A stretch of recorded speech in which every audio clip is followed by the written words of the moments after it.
this whole ocean. Really? That's pretty cool. That's pretty cool. Why did one of Deadliest Catch's most legendary boats vanish without warning? Why did the Cornelia Marie, once the heart of the show, disappear from our screens? Its name scrubbed from streaming platforms, its legacy nearly erased. This wasn't just a creative decision. It was a reckoning, buried secrets, hidden crimes, and a family legacy teetering on the edge of collapse all played a role.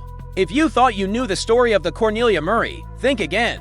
Because the truth behind its disappearance is darker and more heartbreaking than anything ever shown on TV. Stick around, because this story changes everything.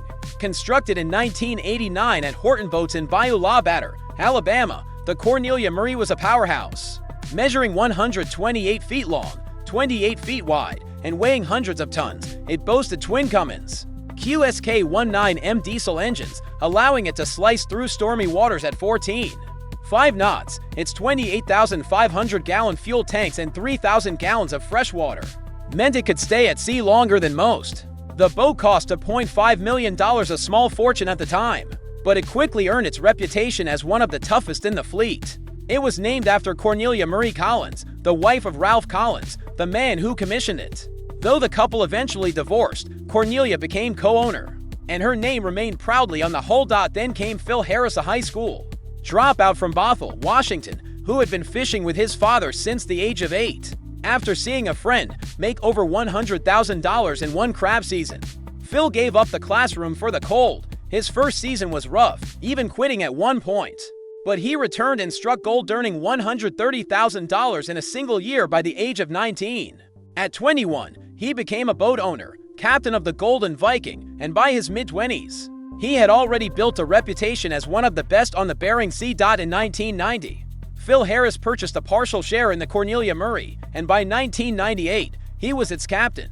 Known for chain smoking, shouting orders, and drinking Red Bull by the case, Phil was as rough as the ocean he battled, but he was also fiercely loyal, always putting his crew first.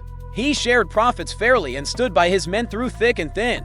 Under his leadership, the Cornelia Marie underwent massive upgrades, including a 22-foot extension that increased its crab capacity by 100,000 pounds. But it wasn't just the steel and engines that made the boat special, it was Phil Harris. When Deadliest Catch premiered on Discovery Channel in 2005, only 4 boats were chosen from over 150 to become permanent fixtures on the show. The Cornelia Marie earned its spot thanks to its efficiency, reliability, and Phil's magnetic presence. Viewers were instantly hooked. Phil's blunt humor, iconic lines like "I feel like a one-legged man in an ass-kicking contest," and his stormy yet heartfelt relationship with his sons Josh and Jake Harris made for unforgettable television. The show wasn't just about crab, it was about family, addiction, resilience, and the cost of legacy. It was January 2010, and the Cornelia Marie was docked at St. Paul Island, Alaska. The crew had just wrapped up another brutal crabbing run. The air was sharp, the sea calm for once. They were offloading crab routine work on an unforgiving sea. Then, in a heartbeat, everything changed. Captain Phil Harris, the man who had stared down death more times than anyone could count, collapsed on the deck. A massive stroke. The crew jumped into action. Radio calls screamed through the static. EMTs rushed in, and high above, the cameras rolled. Every frantic second was captured. Every panicked breath. Every desperate glance. There was no time to think, only to fight for his life. Phil was airlifted to Anchorage, hundreds of miles away, leaving behind his stunned crew and sons, Josh and Jake, who could do nothing but hope. Controversially, the footage would later air. Some called it exploitative, but the Harris family gave their blessing. They wanted the world to see the truth, not the glamorized version of fishing life, but the raw, brutal cost of it, because for Phil, it had always been real, and now, his story deserved to be told. That way. At first, there was hope. Against all odds, Phil squeezed hands. He cracked jokes. He spoke. The doctors couldn't believe it. Stroke victims didn't usually recover that fast. Viewers and fans across the world held their breath, praying that the captain would pull off one more miracle, but fate had other plans. A sudden brain bleed reversed everything. His condition deteriorated quickly. His sons were at his side, so were his closest friends, and on February 9, 2010, at just 53 years old, Captain Phil Harris passed away, a giant silence not by the sea, but by his own body. Phil's ashes were split half, placed in a Harley-Davidson gas tank alongside his mother's remains. and the rest scattered over the waters he'd spent a lifetime conquering. The sea had taken so much from him, but in the end, it welcomed him home. When the Deadliest Catch episode Redemption Day aired on July 20th, 2010, over 5.4 million people watched. Viewers didn't just cry, they grieved. Because this wasn't just another television death. Phil Harris had become something more. A symbol, a legend, the soul of the show. But after his death, a new and almost impossible challenge rose in his place, carrying on the legacy. Josh and Jake Harris, young and reeling from their father's death, were thrown into a world of debt, broken ownership, contracts, and high expectations.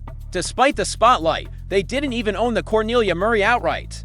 They had to fight tooth and nail just to keep the boat afloat. Negotiations with Cornelia Marie Collins, the original namesake and part owner, were long and tense. Repairs were expensive, loans were scarce, and the grief was still fresh. But there was another storm brewing. Jake, always the more troubled of the two brothers, began to spiral. His history with addiction, already well documented on the show, grew worse. Heroin, DUIs, and run-ins with police painted a heartbreaking picture.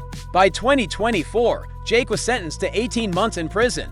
The boy who had once stood beside his father on deck had become a cautionary tale, one that mirrored so many stories of those who worked these dangerous waters. In the midst of that chaos, Josh Harris tried to be the anchor. He partnered with childhood friend and experienced engineer Casey McManus. Together, they raised enough capital to buy a majority stake in the boat.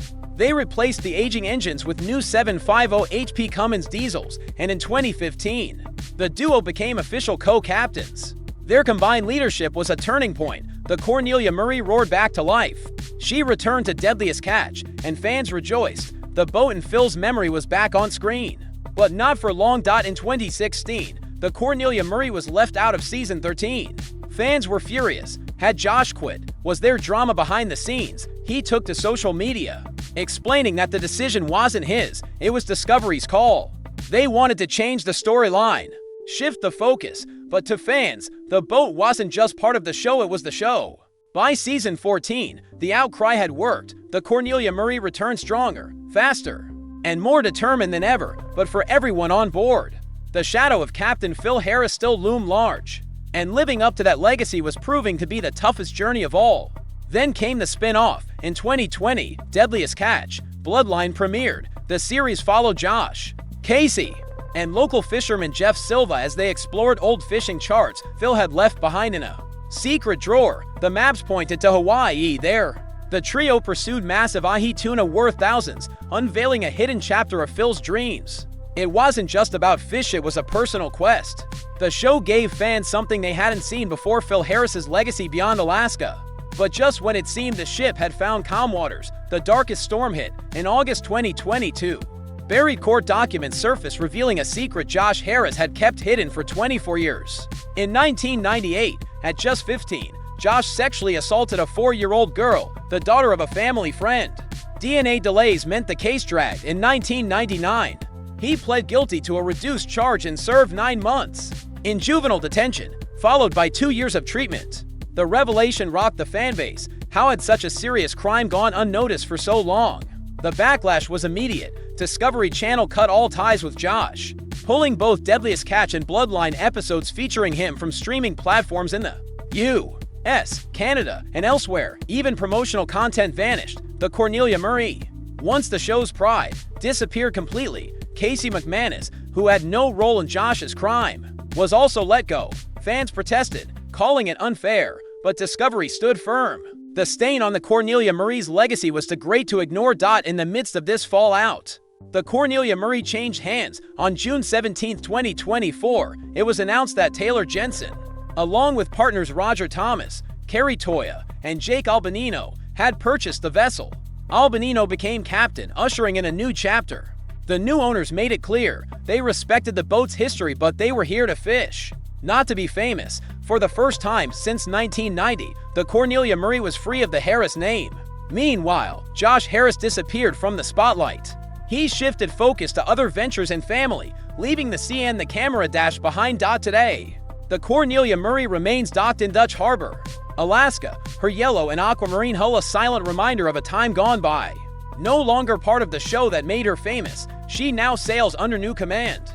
With a future unburdened by the past, but fans haven't forgotten. They still wear Captain Phil's quotes. Like badges of honor, the Cornelia Marie lives on not just in metal, but in memory. Because legends don't sink, they echo across generations. Like, share, and subscribe for more untold stories from the sea. This one was just the beginning. Thanks for watching. *****.